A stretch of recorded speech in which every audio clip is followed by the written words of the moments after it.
Hello, and thank you for joining us today. I'm Justine Nolan. I'm the Director of the Australian Human Rights Institute at UNSW, and it's my pleasure to welcome you to our conference and the first session this morning. Our conference is titled Accountability in Crisis, the Rise of Impunity as a Challenge to Human Rights. I welcome you all today from the land of the Bejigal people, who are the traditional custodians of the land of which I am on today, and pay my respects to their elders past and present. It's my distinct pleasure to introduce UNSW Emeritus Professor Andrea Durbach, a member of the Institute's Advisory Committee and a renowned human rights advocate, to introduce this opening session. Thanks, Andy. Thank you, Justine, and hello and welcome, everybody. 2 years ago, when we pitched the idea of a conference on accountability in crisis, we took our cues predominantly from international phenomena that seem to be occurring some distance from our own shores. The rise of authoritarianism in countries such as Brazil and India, the fragility of foundational democratic institutions like the elections in America, and the expanding normalization of impunity as a response to human rights violations. Little did we know that only months later, our own nation would become the stage for almost weekly manifestations of disdain at best and contempt at worst for accountability and for responsible governance across our parliaments, our corporations, the media, and even within the confines of the virtuous confines of civil society. And so our conference perspective turned inward for some urgent self-examination, driven by a concern that our democracy was at risk of insidious but constant slippage away from the values, principles, and practices that we believed still held our democracy firmly in place. Accountability in crisis, the rise of impunity as a challenge to human rights, takes place at a significant moment in our own country's history, as we determine our allegiance to a mature democracy that embraces symbolic and practical accountability for First Nations Australians. This opening session will consider factors that have contributed to the decline of accountability and the consequences for national democratic institutions and global stability. The session that will follow will feature human rights practitioners, campaigners, and journalists who will debate how this erosion of accountability has impacted on their practice. And tonight, a panel at the new Australian Art Gallery of New South Wales will explore how to reclaim accountability and restore public faith in the values and structures underpinning representative government. It is now my pleasure to introduce you to the moderator for this opening session, Jeremy Heimans, one of Australia and the world's expert accountability strategists and designers. In co-founding GetUp in Australia, Avaz, and more recently Purpose, Jeremy has been a warrior in recognizing the need to protect accountability as a key enabler of transparent, just, and an inhabitable world.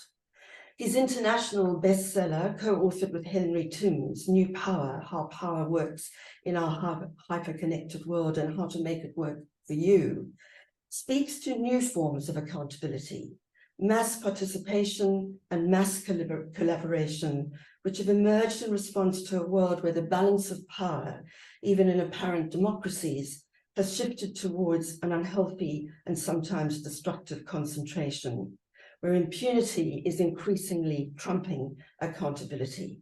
It's our great delight to have you and our panelists, our formidable panelists, open this conference. Thank you, Jeremy. Thank you so much, Andrea. It's really a delight to be with you all and really looking forward to this conversation. We have a really fantastic and very distinguished panel for this discussion. We have Lenore Taylor, who you'll all know as editor of The Guardian, and at the forefront of a lot of these debates about the role of media in this quite difficult environment that Andrea described.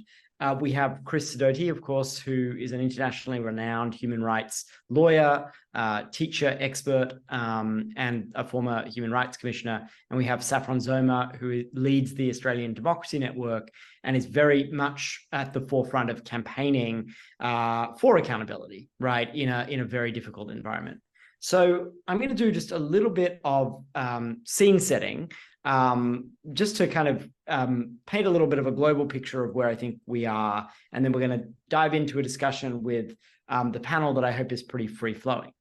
And, you know, I think we all feel that we're living in a context where there's really strong, sharply declining faith in many ways in institutions, and the data backs that up. And that, of course, is harming human rights and is a threat to human rights, but it's much bigger than that. And so what we're going to do in this panel is take a kind of multi-sphere view, because I think a lot of the dynamics are very intersectional, right? The information environment is contributing to these problems. Shifts in the political environment are contributing. The weakening of civil society and some of the legal edifices that we've all been counting on over, you know, since the post-war era, really, to hold up some of these norms. So tour of the world, you know, I think we look at the place I live, the United States. We have, you know, we lived through this extraordinary era in which we experienced firsthand what impunity and lack of accountability looks like from the very top, right? So the Trump era was unique for its kind of daily flouting of those institutional norms, which of course generated much outrage, but almost no political consequences in many meaningful ways, right? And even the January 6th situation, which of course is the most egregious example in many ways of these flouting of norms, the most fundamental democratic norms, hasn't really yet experienced political consequences. And of course, he's the leading candidate for the Republican nomination for president. We all know that. We're at this very interesting juncture where the institutions that we have counted on are now seeking to hold him to account. And the next 12 months, I think, is going to be absolutely fascinating to see whether those institutions are able to do that and what happens in an environment where half the country doesn't actually trust those institutions in the first place. You know, we've also seen how other leaders all over the world sort of have taken their cues from this. You know, we lived through the Bolsonaro era in Brazil. Many populist authoritarian leaders have done this. But also, I think even in the Australian context, this really, you know, shows up in meaningful ways. You know, I was thinking about the kind of the golden era of 1970s, 1980s Australia, where people won't remember this, but in 1982, the Fraser government had to sack a couple of ministers who forgot to pay their customs duty on a color TV that they were importing into the country. The trivia of that in an environment where, of course, in Australia, the Morrison government clung to ministers who were accused of rape and sexual harassment and much, much more serious things. And the posture was fundamentally very different. We've also seen this show up in business and in culture. So I think the sort of Elon Musk model of leadership that really takes its cues from this kind of impunity posture, you know, where, you know, not expecting accountability, doing things that flout norms, and in some cases laws, and getting away with it, right? And that style, I would argue, has a very strong gendered component to it as well. You know, we move to the human rights sphere and we think about a place like Uganda recently, where we saw the successful passage of the anti-homosexuality bill there. You know, I as a campaigner had been involved in trying to stop that bill when it was first proposed back in late 2010, 2011. And I think it's really instrumental what's shifted, right? The geopolitics on that have really fundamentally shifted.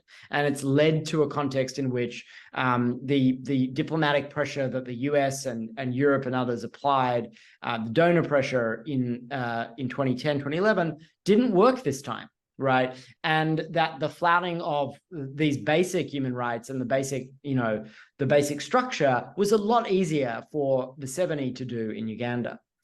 And finally, you know, we obviously see this very much in the Australian context right now with The Voice, where, you know, the debate it's been well documented, including by The Guardian, the disinformation and, you know, the outright lies that have been spread as part of this campaign are partly notable for that impunity and the characteristics of that, on everything from what a voice to parliament would actually mean in terms of the rights that would confer, and even these sort of debates around the electoral process itself and the voting process, right? And the attempt to cast doubt on that. So it's a global phenomenon, but it's a complex one. What I'd love to do now is start with Lenore, actually, because I think the media dynamics here are sort of, and the information environment that we're in is kind of the air that we breathe, right? And I'm curious as to how you sort of view the media both as being part of the problem and as part of the solution, right? Because I think we can see that in the accountability context, and also how you see the role of social media intersecting with that. Because I think part of what's interesting about social media, as we've seen in recent years, is both some of the most prominent examples of accountability have come from social media movements, often intersecting with good reporting. The Me Too movement was a good one, or example of that, but also of where some of the biggest challenges and this culture of impunity has really been cultivated. So I'm going to start with Lenore for her kind of opening thoughts. Thanks, Jeremy. Yeah, I think I agree with you that I see the media as the sort of enabling institution in accountability, in that our job is to find the best obtainable version of the truth, and then institutions can use that to hold people accountable. Politicians can use it to hold people accountable. Activists can use it to hold people accountable. We're the enabling institution. And so if we can't do our jobs, and or if people don't trust us to do our jobs, then lots of other parts of that process fall down. And so I think it's interesting to quickly think about why it's becoming so hard for us to do our jobs. And then, I guess also why I haven't entirely sort of given up or lost all hope in our ability to do our jobs. I mean, clearly, you talk about social media as having been an enabler and a positive force, and I think for a long time it was. I would argue now that most platforms are the opposite of that. We've got little choice but to disseminate our work via digital platforms, but that often means that it is appearing alongside and indistinguishable from complete misinformation and disinformation. And a good example of that right now is what's happening on the platform formerly known as Twitter, with relation to the situation in Israel and Gaza. I mean, that platform is openly disseminating disinformation on accounts that are verified, because now you could just buy that. And the EU is actually trying to sort of chastise and fine Elon Musk for doing that.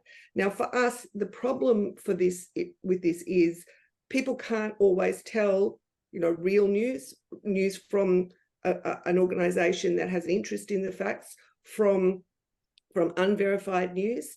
And also people don't come across news by happenstance. So back when you had a newspaper and you curated news, people might come to the paper for, I don't know, the football final, and then see a story beside it which piqued their interest or made them think about something that they hadn't thought about before. That doesn't happen anymore. People are increasingly in sort of closed loop ecosystems. And then there are really bad actors coming into this whole problem. And doing, I think, what the former Trump advisor Steve Bannon so eloquently called flooding the zone with shit. So trying to put so much information of dodgy provenance into the ecosystem that people just couldn't tell what's true and what's not. They gave up. They chose a tribe. And then once you've chosen a tribe and you personally identify with that tribe, you are really motivated to only get news that agrees with you, you have a personal interest in validating what you already think, and that turbocharges the filter bubble, and then you don't see anything else. And that's how you can get to a situation where 40% of Americans think that, Donald Trump won an election that he obviously lost, and then how does accountability work when the citizens in a democracy don't believe in the facts? So it becomes much, much harder. And now, on top of all of that, you've got AI. If Steve Bannon was flooding the zone with shit, AI, he ain't seen nothing yet. AI is vastly more able to flood the zone with shit than he ever was. And so all of that makes our job harder, but I would argue makes our job more necessary, and makes it more necessary to sort of stand up for and argue the case for verified and professionally sourced news. And unfortunately, I think there are some people in the news media themselves who collaborate with, who actually make worse the decline in trust in the news media. I remember when Scott Morrison went to visit America and met with Donald Trump, and it was and afterwards, Sky News's Paul Murray was the only person to get an interview with Donald Trump, and he said how hilarious it was and how funny it was to see Scott Morrison smile when Trump took on the fake news media asking all those stupid questions. The questions they were asking were about the Ukraine situation that actually eventually saw Trump impeached. So it wasn't fake news at all. But the idea that someone in the media would even use the term fake news, and certainly in that context, is just exacerbating the problem. So I think there's a lot of reasons why it is challenging at the moment for the media to hold its, to hold on to its central role in accountability. But I don't think all is lost. I do have hope that there are reasons and ways that we can fulfill our role, but I probably should leave that till a bit later in the discussion, or I can do it now if you want to, but I've been talking for a while. No, I think that's great, and I think we'll get to the hope here, because I don't think the story is all doom, right? And I think there's also the seeds of solutions, and I think a lot of the work that serious journalists are doing, really provides the seeds of that hope. I think, turning to you, Chris, I think part of the loop here that we're trying to unpack is that people are losing faith in institutions. They're partly losing faith in institutions for the reasons that Lenore laid out, right? The cycles of disinformation, the belief that, you can flood the zone, so you just can't really figure out what's real and what's not. And then political actors exploiting that dynamic, right, to put more of that into the ether. So as you think about, your aperture is institutional, right? You're thinking about what's led to the decline of institutional accountability, not just, in Australia, but internationally. It would be really useful to have you kind of give a little bit of a survey of what you see happening, and also how you think it connects to sort of the media dynamics that Lenore described. I think, Jeremy, that your introduction was excellent in providing an overview of what is happening, and I agree strongly with the comments that Lenore has been making and found them extremely interesting. I'd like to look at the other end, though, and talk about the failure of institutions, because I think it's not just a matter of external attack on institutions, but also institutions that have raised expectations and then failed to deliver. Now, sometimes that's not their fault. Often community expectations were never able to be met. And that was the case in the past as well as now in the present. But when we have political parties promising heaven on earth and not able to deliver it, it generates a disconnect between people who supported the party because of that commitment and that expectation, and then the actual delivery. It's interesting, though, that people are very forgiving of institutions when they understand the limitations of the institutions and are actually told the truth. And here I think the media's role is particularly important. Truth continues, I'm old-fashioned, truth continues to be important. Fact and evidence-based policy making continue to be important, but it needs explanation so that people understand what is happening. But I think we've seen this gap between expectation and delivery on the part of parliaments, on the part of courts as well, often, certainly on the part of corporations and the international system, both human rights system where I'm involved and and other forms of international life as well. Social media has certainly played a role in that. I don't call it social media, I call it anti-social media. And that's what it is. There's nothing we can do about it, it seems to me. I'm not an expert in that area, and I just despair.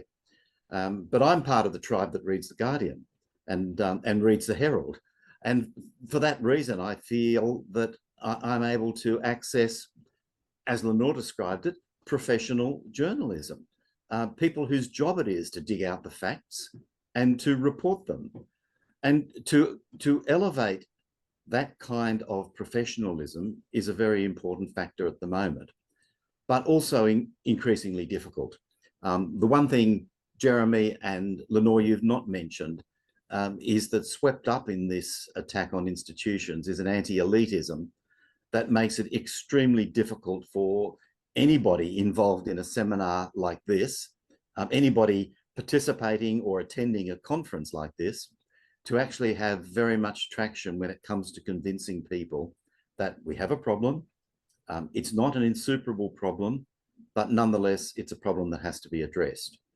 I think the best that the elites can do is to make institutions more effective and prove the point that there is a better way, that there are better systems of delivery than we've got at the moment, and that people's expectations, perhaps not the pie in the sky ones, but the down-to-earth ones, those expectations can be met. And so I'd like to see a focus on effectiveness, increasing effectiveness as the best way of countering disillusionment.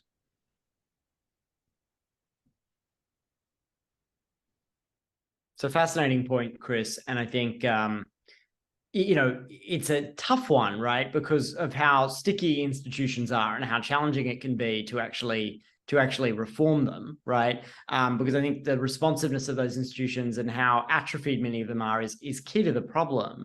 Saffron, I think that's a good tie-in to what you do, right? You're thinking about both the health of democracies, right? Including the way that corporate power corrupts and pollutes democracies, but you're also thinking about you know, the attempts to hold those institutions that are broken to account through movements and campaigning. Where do you sort of see, and this is where I'm going to start building some hope in, because we know the progressives tend to be very negative for very long periods of time, and it's very demotivating. So where do you also see some of the hope, right, in the campaigning space? Because there have been some very bold examples of campaigners holding power to account in ways that have shifted the needle on issues like climate change. Yeah, thank you. Jeremy, I have to confess, I just want to ask all these questions straight back at you to get your perspective on them. So maybe you can take off your moderator hat later on and share some of your thoughts. I'd love to hear. Broadly speaking, like you just asked me a really big question, but broadly speaking, I think it's true that impunity thrives when people feel cynical and disengaged, and they feel that they don't have the collective power to hold people to account. And I guess, unfortunately, that is often a description of business as usual in our democracy right now. So I think every time we run a campaign, we need to think about the ingredients that we need to recreate that make accountability possible. So the first place that I have started thinking about this is actually in the stories that we tell about politics. Because there are so many stories about, you know, the fact that politicians are just naturally corrupt and other voters are stupid and it's all too big to solve and the rot has gone too deep. We really don't need any more of that, because if we want to invite people to be part of a solution after we've just told them how much of a lost cause the whole thing is, like, it's not a very compelling ask. So we want to share a vision of a healthy democracy that really does put people and planet first and is clean and fair and open and accountable, and share a pathway for people to come and be part of making that true in the future. I really love this concept of radical imagination that I see coming out of some activist colleagues in the States. And I think our democracy really needs like a brave and generous act of radical imagination. This is a thing that humans created. It can be any way we want it to be. what you see today doesn't have to be the way that it is tomorrow. And whether it will be or not is entirely up to us in a democratic system. And just as an example of how powerful that can be for people, we collaborated with the documentary that the ABC ran in 2021 now? 2020, Big Deal, which was all about money in politics. Thousands of people watched that movie and then came and joined our campaign, because once they'd had an experience of clearly understanding the problem, agreeing that there was a solution, they wanted to be part of it. So I think the stories that we tell are a really important way of challenging impunity and bringing people back together to believe that it could be different. We also want to connect people to each other. So over the years, like we know, union membership's fallen, membership of faith-based organizations has fallen, membership of nonprofits and charities have fallen, volunteering hours have fallen. People have less close friends. We know less of our neighbors, like we're feeling much more isolated and less connected to each other. And, you know, as a citizen in a nation state-sized democracy, your single voice isn't that powerful. So the source of our citizens' power is, I believe, in collectives. So when we come together in communities of shared concern, that's when we can impact the outcomes on issues that matter to us. So we always look to campaign in ways that bring people together and connect them in communities, so that we can show people that when they work together, they are building power to be able to hold the powerful to account in turn. Obviously, we need strong legislation, like proper rules, codes of conduct, strong institutions that make it clear what our shared expectations of those we elect to powerful positions are. And so it's really clear when they've crossed the line. That makes it much easier to hold them to account. And in lots of these spaces, Australian rules are well below best practice, and we lack some key institutions. It's great that we have an anti-corruption commission now, but it's kind of wild that we didn't have it until so recently. And then finally, we think about how we work to build the connective tissue between civil society organizations. So one of the challenges that we have in this space, I think, is that the health of our democracy and accountability in our democracy impacts our ability to make progressive change on every single issue, whether it's health or human rights or climate crisis. Democracy is like a threshold question. Is it functional enough to give us what the world needs? But generally speaking, for each advocacy organization, democracy is not their mandate, it's something else. So finding ways to help civil society work together to shift this whole system so that opportunity opens up for all of us to get better outcomes is a project that I think helps us to hold the system to account and to make progress across all the issues that impact our lives and the people that we love the most. All right, that's top level. I'll leave it at that. We can dive into whichever bit we want to later on, maybe. Yeah, thank you, Saffron. I think one thread that I'm hearing that is, I think I want to stay with hope for a little bit, is, you know, the challenge of moving people to a place where they're focused on solutions, right?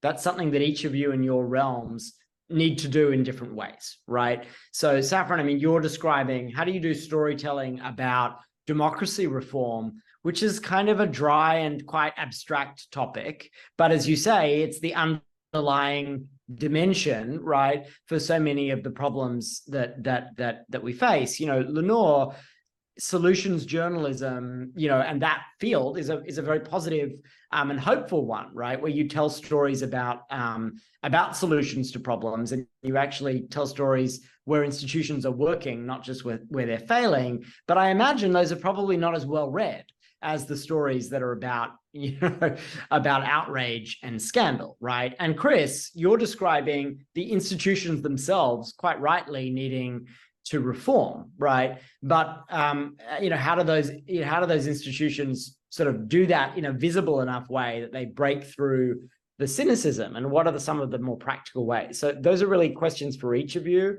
I'm gonna start with Lenore on the storytelling stuff, because that surely is a constraint that you and your journalists face. So I don't really look at it through that lens. It is true that we try to always offer some hope, some solutions, some, you know, ways that people can act when we're reporting on things. That is true. I mean, our slogan is hope is power. So yes, that is part of what we do.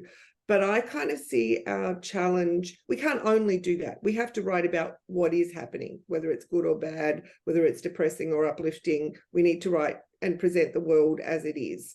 Yes, we put solutions and hope in whenever we can, but we have to follow the facts.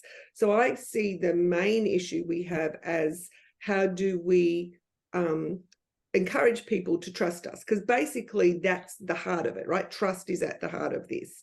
And one of the reasons I do feel sometimes hopeful and weirdly is the pandemic, because we saw in the pandemic when governments dialed down, in Australia that is, when governments cooperated, when they dialed down the outrage, and when news organisations, because it was a really genuine domestic crisis, dialed down the polarisation and the partisanship and just reported the facts, audiences loved it. Our traffic was higher than it's ever been before. And trust in all institutions, the media, government, everything went up by all measures, by Scanlon, by our Guardian Essential poll, by the Reuters Digital Media Index, everyone's trust went up. So if you stick to the facts and if you don't try and polarize and politicize everything, people do trust you more. I think there are things that we can do to enhance trust in us as an institution. One of the biggest one is transparency, to be upfront if you make a mistake and to kind of show your workings out, to explain to readers how you're coming across a story, why you're writing it the way you are. That kind of open, transparent journalism enhances readers' trust. Another one is being open to conversation with readers. And even though social media has become toxic and is less helpful in ways that it was before, there are still ways that we can do that. When we want to do a big investigation, probably the first thing we usually do is a call out. You know, we're working on one about childcare at the moment. You write a form to readers saying, tell us your experiences, come back to us with what you see. Being engaged with your readership like that enhances trust. Another one is the diversity of your newsroom. If you have a newsroom that is made up entirely of one kind of person, you only see one kind of story. And then all the people who want to read you notice that you're only seeing one type of story, and you're not reflecting the world as they see it. And then they don't trust you as much. And the fourth, I think I got to four. The fourth thing is standing up for what we do, like defending what we do as important, which is what I'm trying to do now. Well put. Chris, do you see institutions that are kind of pointing the way to how to push back against this lack of accountability? I can't name an institution that I would say is the model in this. I think institutions as a whole are struggling, and the collapse of trust in institutions over the recent decades has been a real challenge for them, and I don't think they know how to respond. I don't think that they have a plan, and that's where we see the struggle. I would hope that we don't need a pandemic to build people's trusts in institutions, but Lenore's rightly pointed out that the impact that the pandemic had. To me, it's a matter of good laws and good people, ultimately. Saffron talked about the inadequacy of law in Australia, and that's absolutely correct. We are not just, if we want to compare ourselves, not just well behind most other liberal democratic states, but we talk one language and we institute laws that are another. We talk about commitment to human rights, for example, but we don't have a federal Bill of Rights or Charter of Rights, and only 3 of our 8 state and territory jurisdictions do. And that's just not good enough. We have to have good laws. The second thing we need, though, is good people. And here I think the failure generally in Western countries has been most severe. That the kind of basic operating decency that used to be the norm has been broken down. And the instance you gave earlier, Jeremy, about ministerial accountability is one example of that. We have had times in the past where we have had ministerial accountability demonstrated at a very high level, as you say, with the colour TV affair, which I remember well, and the Paddington Bear affair, which came soon after it. Now it seems that gross misconduct on the part of ministers is excusable. The way in which some leaders advocating against the current referendum have conducted that campaign is utterly disgraceful and would not have been seen in past times. It seems now as though anything that achieves the result is acceptable. This is a putting the end ahead of the means. And the commitment to doing the right thing and not just getting the right result seems to be lost in all of the fire. So we need good laws, and we need good people to administer those laws. We need to have a consciousness that law exists to provide guidelines, the guardrails along the sides of our democratic life. And then the role of the media and popular movements like Saffron's become critical to ensure that those laws are enforced and that decency triumphs in the way in which leadership is exercised. Right, let's spend a bit of time on The Voice, because obviously it's something that's on everybody's mind this week. I mean, what is the accountability mechanism for post this outcome, you know, whatever it is, but assuming it is a no, what's the accountability for those who've spread that disinformation? Because I think that at the end of the day is part of the challenge, is the impunity dynamic. Saffron, you know, how do campaigners actually have any bite to that? And similarly, I think the media dynamic is challenging, because the media can call out, you know, there's a large commitment now among mainstream media to calling out disinformation when they see it, but the documentation of it is no match for the dissemination of it, particularly on the platforms that Lenore was describing earlier, like Twitter. So Saffron, like, is there a strategy to exert a political cost for those who are spreading that? Or, you know, because that, I think without doing that, it's very, very hard to shift these dynamics. Yeah. Before I answer that question, Jeremy, just in relation to Lenore's comments, I did want to add, I've spent a lot of years of my career as an advocate at Federal Parliament House, and one thing that really did strike me is I consider myself in the tribe, as Chris said, who reads The Guardian, and I think we self-conceive as a kind of lefty lump on the body politic, you know, like not part of the mainstream. But I was really struck that across the political spectrum, everyone had always read The Guardian. Like, all the staffers would know what was in The Guardian anytime, you know, it was covering issues that we were advocating on. And it did just remind me that, like, people do want to know the facts, and they can tell which outlets are providing the facts for the most part. Like, I'm not dismissing how messy and confusing that whole social media space is, but I was quite heartened to realize that actually people across the spectrum are looking for facts and reading the outlets that they think provide them. So I think that The Guardian has a broader readership tribe than you might think. They just might not be you know, leaving the copy of it on their desk because it doesn't jibe with their public identity, perhaps. But that was an aside. In terms of consequences for the Voice, to be honest, I feel like up until the last votes are counted, the focus will just be on getting every last vote that's possible for the Yes campaign. I think this is really surfacing a big question that I brought into this whole conversation, which is that I feel like the idea of accountability, we throw it around a lot, but I'm not always sure that we have a clear understanding of what we mean when we say it. And I'm including myself in this critique. I feel like it's pretty clear that without consequences, there is no accountability. So there's got to be social consequences or economic consequences or political consequences. There's got to be some combination of those things, or you're in the territory of impunity, not accountability.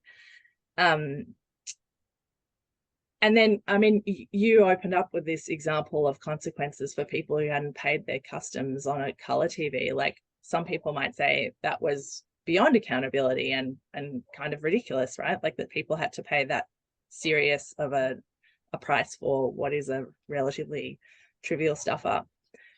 Yeah, so what is an appropriate consequence for spreading disinformation in this way?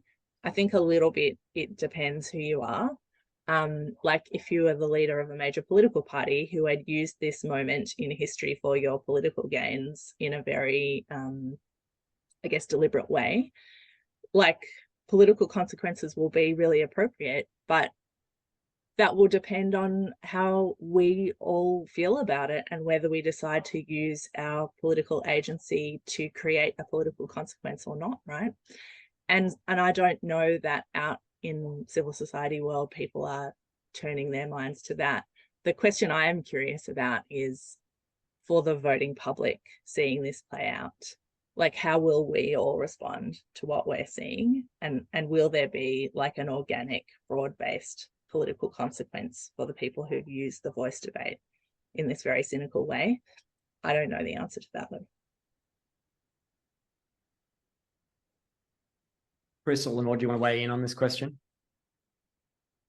I'd like to pick up this issue of consequences because I think it is the most critical issue. And here I rely on some evidence. Work that has been done by criminologists for decades indicates that the most effective deterrent against crime is the certainty of being caught and dragged before a court. It's not the severity of the punishment, which is why so much of the law and order debate is so misconceived. It's not the severity of the punishment that is the greatest deterrent. It's the probability of getting caught and being held to account before a court. And this is why impunity is such a grave risk to a society. That if there is a sense that you can get away with doing anything and never get held to account, we will have a continuation of that course of conduct. And in my work internationally in human rights law, I see this all the time. I work in particular in recent years on the situation in Myanmar and the situation on Israel and Palestine. And in both of those cases, impunity is probably the bedrock issue that is leading to a perpetuation of the conduct that we have seen, the gross conduct that we have seen in both areas. So consequences have to be real and they have to be certain before we see any movement towards the good people that I advocated for earlier. I would just add that we're actually talking about something that sort of comes before consequences, and that is, can we agree on the facts of the situation or the facts of what has happened for which consequences might ensue? And actually, that's what's not happening. We are losing a common understanding of facts as the guardrail of the public debate. I remember the first time I felt this happening as a reporter was during the carbon tax debate, where I just couldn't keep up with the nonsense. You couldn't fact check it fast enough. It just kept on coming. Now that's kind of normal. And that's exactly what's happened in this voice debate. The misinformation just kept on coming faster than you could fact check it, or fast. And also, if I'm spending all my time, or if my reporters are spending all their time fact checking falsehoods, we're not spending that time writing about truths. So it's a double-edged problem. And one thing that happened in the voice debate, which I see happening all around the world, is that when there are actual fact-checking organizations doing fact checks, the people spreading the misinformation attack the fact-checking organizations. And that's exactly what happened in the voice debate. A fact-checking organization said that something that had appeared on Sky was not true. It was removed from a social media platform. And then there was a whole campaign against the fact-checking organization. That pattern happens again and again. So it's like the concept of truth and facts is dissolving. And then, well, what are you holding people accountable for? And the other thing that happened in the voice debate was attacks on the AEC itself. So the institution responsible for conducting the ballot is having to, put up on its website a long list of misinformation points that are being widely disseminated. Like, no, if you fill out your ballot in pencil, no one's going to rub it out. Like that's not going to happen. Or, like really crazy things. Now, don't think that's happening through sort of mainstream media organizations, but it's really widespread online. So I think, you know, the accountability is important, but then we need to agree on the facts of what people or institutions are being held accountable for, and we're not. And I think it speaks to the kind of work that Saffron is doing on democracy, right? We clearly also need intentional work on the information ecosystem that we're living in that is also campaigning to reform it. And you made this point, Lenore, yourself. None of these problems get fixed if the pipes are full of junk, right? And that's only going to accelerate on current trends for a whole bunch of reasons, including AI, right? And so, you know, I think piecing the problem out, there's the social media dynamics, which are very much problems of powerful tech companies and who owns them and how they're regulated. But then there are also problems of mainstream media that obviously we've seen in Australia with the Murdoch press and others, and teasing those dynamics out. But there's certainly a campaigning opportunity for that, I would think, on getting people to focus more on the health of the media ecosystem. Do you agree with that, Saffron?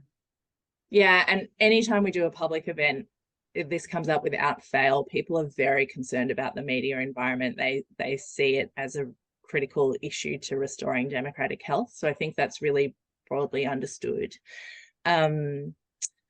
And I think there's real appetite for that. Unfortunately, it's also a really messy environment that I think has outstripped the pace of regulation. So the way that the technology has developed has happened so quickly that I think regulation doesn't even know what to do to fix all the problems that we have with it right now. The thing that this came up a lot before the election, when people were raising their concerns about media concentration and the interpenetration of politics and media. So not everyone knows this, but there's a very rapidly revolving door between the major media conglomerates and political offices and public service departments. So you know, that problem of state capture doesn't just apply to industries. It's part of the media ecosystem as well, if that's the right word to use about media. So people are very concerned about this who are in our campaign network ahead of the election. And you know, like, none of us can fix this huge problem with the stroke of a pen. But the thing that I always wanted to share with people, which is maybe relevant as we're so close to this referendum, is that every political operator knows that the gold standard of political communication is a personal conversation with someone from your own community who you trust. And in some ways, there is a way that we can break through all of this babble of misinformation that constantly surrounds us, which is to talk to each other and share trusted sources of information that we know are out there and are reliable. And in terms of like helping other people cut through all of the confusing disinformation that is out there, I just really think that one thing that we forget to do is reclaim our own agency in this space and to be sources of reliable information for others in our own communities. Yeah, and I think in the hope category, the not all regulatory environments on this are the same, and the Europeans have done a better job at limiting some of the worst impacts of these social media platforms. They haven't resolved it, but certainly much better than in the US and arguably in Australia. Chris, you know, I can see a path to kind of maybe reforming and pushing back against big tech in social media. I can see a little bit, you know, of a path to pushing back against the mainstream media. I have more trouble in a way visualizing how we reform the human rights space, right? Which is what a lot of the people who are listening in on this conversation, you know, are practitioners and are students of that field, right? And you mentioned the kind of slippage in the institutions, and a lot of the consequences you described rely on a human rights framework that is fraying, and the human rights defenders who are being kind of choked down in lots of places. What do we do? I mean, is there a path to reforming and rebuilding the existing infrastructure, or do parts of the human rights framework and infrastructure need to be reinvented? I think it needs everything. It needs reinvention. It needs, at the very least, renewal. and certainly needs recommitment. We're coming up December this year to the 75th anniversary of the Universal Declaration of Human Rights. Now that was a landmark event, a great document that came out of the trauma of World War II. And I always wonder whether we would be capable of producing the Universal Declaration today in the way that those around in 1948 were capable of producing it then. And I suspect we're not. I think there is not just too much polarization at the political level globally, but too much polarization at the domestic level in each nation. And the best example of that is us. The fact, as I said, that we don't still have effective human rights protection in this country. So we ourselves are perhaps the best example of the limitations or even the failure of the great post-World War II human rights project. So there does need to be renewal, there needs to be good lawmaking, and we need to go to a point I made earlier about the effectiveness of institutions.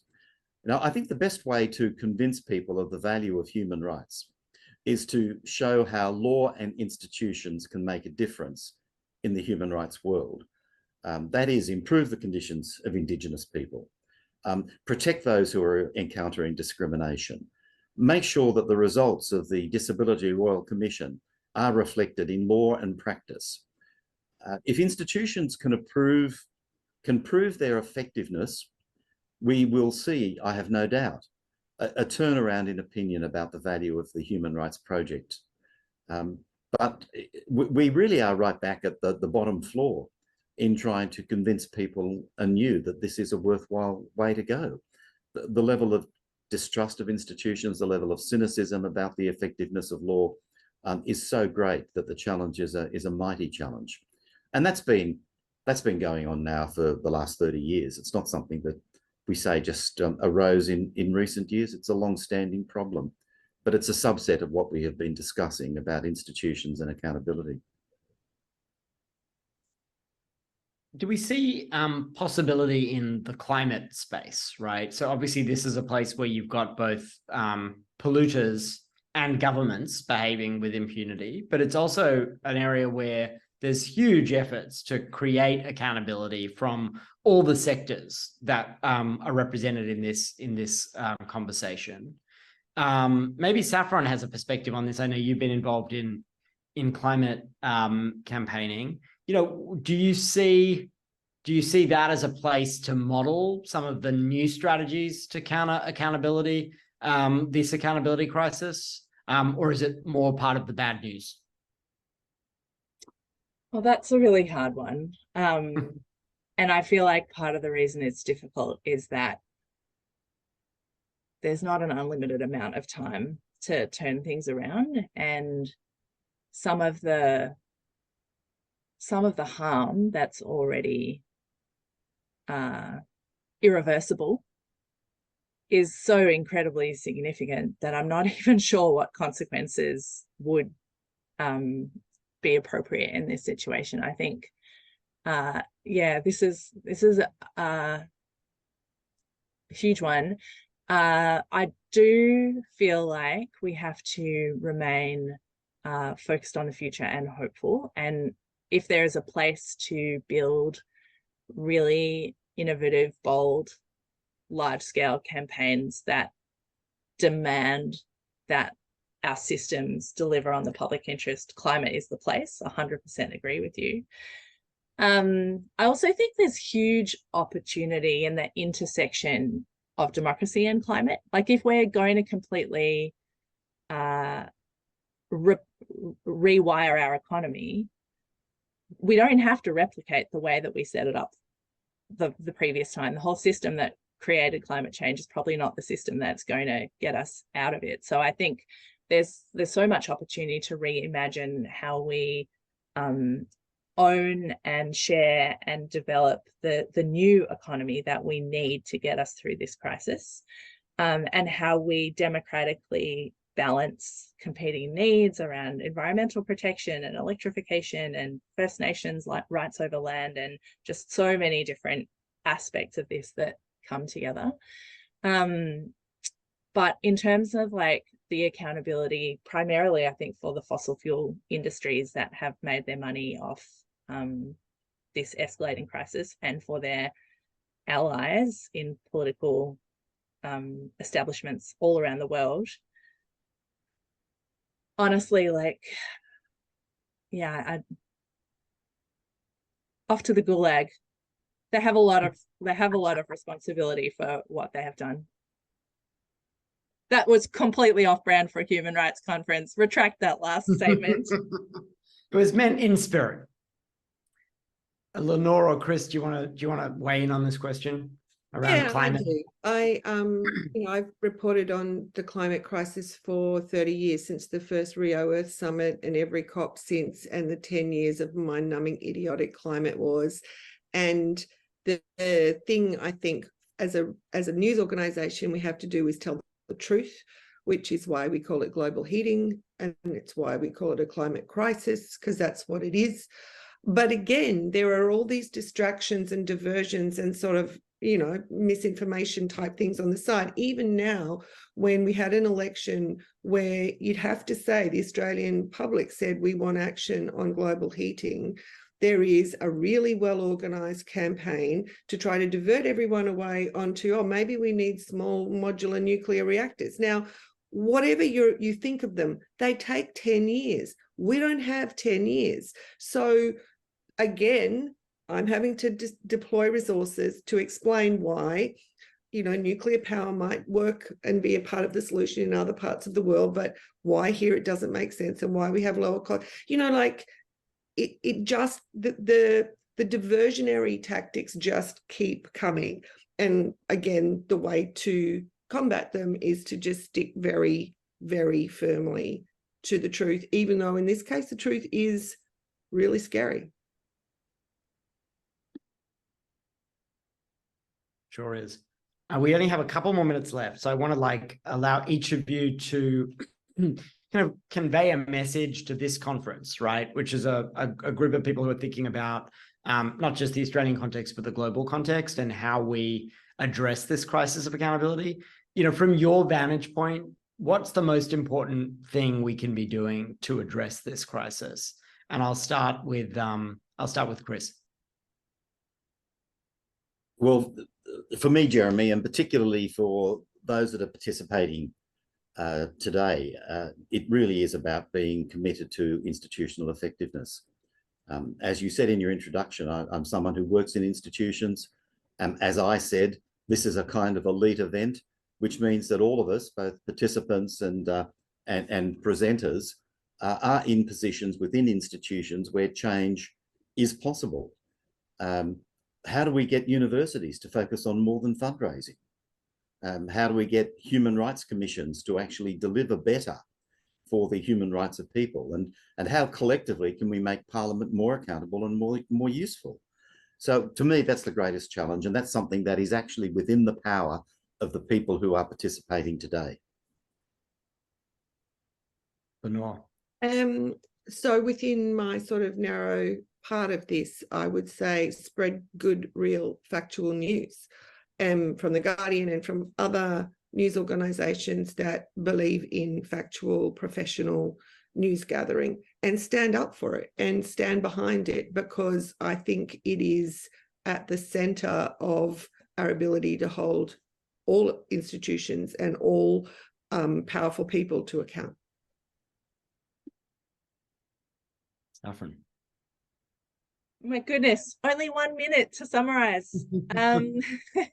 I think for me, as you can probably tell with my answer to your last question, I've spent most of my career working in the climate movement and have found it progressively harder and harder to keep doing that work as the scale of the catastrophe we're heading into becomes bigger and closer. And kind of came to this realization a while ago that part of the problem was that we have a democracy that's just actually not capable of delivering what we need to solve the crisis. And so I decided that we should have a new organization in Australia that would bring civil society and people who care about democracy together to try and fix it. We only launched 4 years ago, but we already have a little team of 9. We have thousands of people working with us all around the country. We have civil society organizations who care about this too. And I guess my personal learning from that experience has been just not to underestimate what is achievable. Like from that little seed, we have changed a number of laws. We have brought heaps of funding and new partners into this space. We've provided a pathway to action for thousands of people who were feeling depressed about democracy and didn't know what to do about it. Yeah, none of us can do everything, and none of us can solve any of this on our own, but all of us can do something.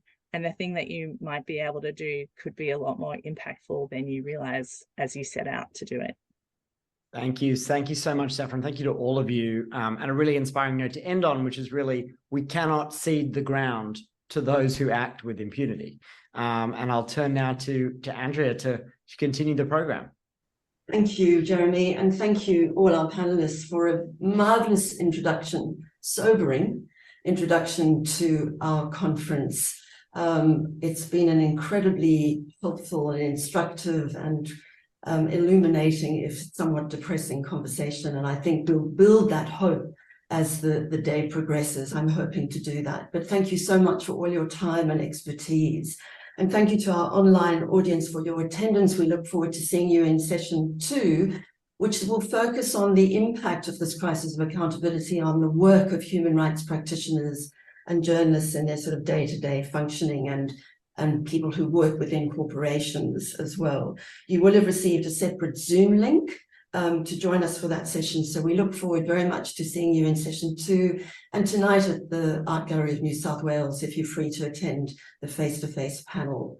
Thanks again, Jeremy, for your time. Go to sleep.